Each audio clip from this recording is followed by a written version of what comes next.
Well, what plants do you love? Which one is your favorite? I'm not specific, but I really like sunflowers. My when they're all favorite! together. Really? My favorite, yes! You and I, guys, if anyone's watching, you can send us sunflowers to Cape Town TV. Please make our day, make our year, make our everything. Make our everything, like we make it every day, a beautiful one. If you're looking for blues, you're never gonna find them here because we bring you excitement, we are extravagant, we are electrifying. Speaking of electrifying, joining us on the Yellow Couch is 27-year-old PhD student at UCT. Well, when I first saw her, I mistakenly took her for a musician. First of all, it's because she's dressed the part, okay? She looks like she can grab a mic and give us a little bit of jazz. Hello, madam. Hello. You are nothing close to a musician. Not at all. But you are, however, the first ever black genetic counsellor. Congratulations. Congrats in for South that. Africa. Thank you. And we don't even know what that is. Yeah. Thank God you came through today so that you can school us about it. Yes, please. And the viewers as well. What is it that you do? So what a genetic counselor does is that we speak to patients and we inform them about the medical and the genetic aspects of this condition that they or their child or their family member has. Okay. And we also provide the risks and the implications that this could have for them, the immediate family, and for the rest of the family, because genetics, unlike other conditions, genetic conditions are not isolated to that person only. It has implications for other family members because, you know, we inherit our genes from our family, from your parents. Bloodlines, bloodlines. And then the other thing we do is after we help them with this, the counseling comes in because we're helping them to adapt to this information and we help them to make well-informed decisions that are aligned with their own personal values and views on life regarding the options that we may offer to them. And most importantly, we provide the emotional or psychosocial support because imagine having a child with a genetic condition and they're born with it. It is quite a big shock to the family. And usually the families are distressed, and just providing that emotional support that they need helps them a lot. Why are you the first black? I was asking the same thing. You know? I was literally about, that's my same thing. Why did it take the black people, you're the first one in South Africa. Why has it taken us so long? I mean, we've had democracy from 1994. People have studied whatever they wanted. Why are you the first black person to actually choose this career path? I think the other thing is lack of knowledge. Because like you guys didn't know what genetic counseling is, I think many people are not aware of that there is actually something called genetic counseling. It has been around for many years, so it's been around, I think, from 1989 or something, but it's not just black people who don't know about it. Even white people don't know about genetic counseling. It's those few who've been maybe exposed to someone that they know of, or I don't know, a relative or someone who's been for genetic counseling, then they're exposed to it.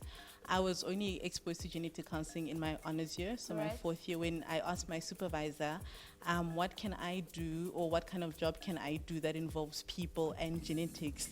And then she was doing the short courses at UCT in the department, and then she said to me, oh no, there's this course called genetic counseling.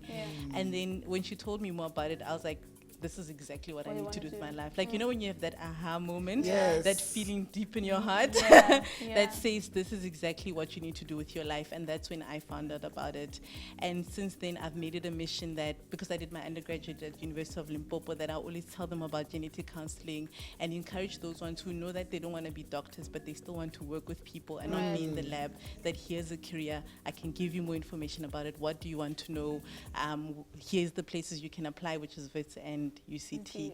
So I think it stems from lack of knowledge more than anything. So what has inspired you to start this career? I mean, you're telling us right now that the lack of knowledge, therefore, has rather kept most South Africans, or rather most people, from studying this career.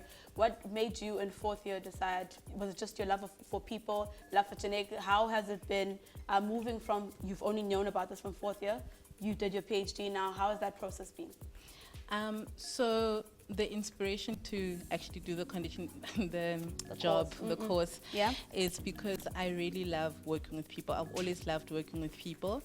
There's a point I thought I wanted to do medicine, but towards late in high school, I think grade 11 or so, I realized that actually I don't want to do medicine. I want to work with people, but I don't want to do medicine. Right. And then I fell in love with genetics, and in my head I always thought I need to find a job that I can marry the two. Right. Me loving people and me loving genetics. And I've always done some form of community work or volunteered somewhere, so I've always loved that also. And doing genetics made me feel like, I actually feel like I'm giving back to the community every single day. That's how it feels like in my heart. So I feel that this marries the two, and I then transitions from doing my master's, being an intern, and then you asked about doing the PhD. It's for the bigger vision. Right. I really love my project, which I've continued from my master's, which is termination of pregnancy and congenital abnormalities, so the serious abnormalities detected during pregnancy. And when I did my master's, I realized that maybe I should continue with this topic to get more information, because we actually didn't explore it quite deep. So that was the first inspiration, but the vision is always going to Limpopo and starting the program to have another training center, because we only have UCT and VITS, and they can't take more than about 3 or 4 students at a time. So UCT takes about 4 or 5 per year, and VITS takes about 3 every second year, 3 or 4 every second year. So we're not even training the number of genetic counselors that we need for the country. So the larger vision is to be able to start the same program at University of Limpopo to train more genetic counselors for the nation, and especially because there's provinces without genetic counselors or medical geneticists like Limpopo, I think Mpumalanga, Northern Cape, Eastern Cape, and there's people who really need this service. So that's where the inspiration comes from. Why are you planning to go back to Limpopo? Why is it important for professionals to go back home instead of going abroad to get greener pastures, perhaps? In 30 seconds. I think the importance of this is that you need to give back to the community that you come from. And usually people who want to leave are the people with the scarce skills that the people need you to come back with. And we need to go back to inspire, to engage with the community, but also to empower the community, because if I'm providing genetic counseling to you as a mother, I've already empowered you about your child's condition.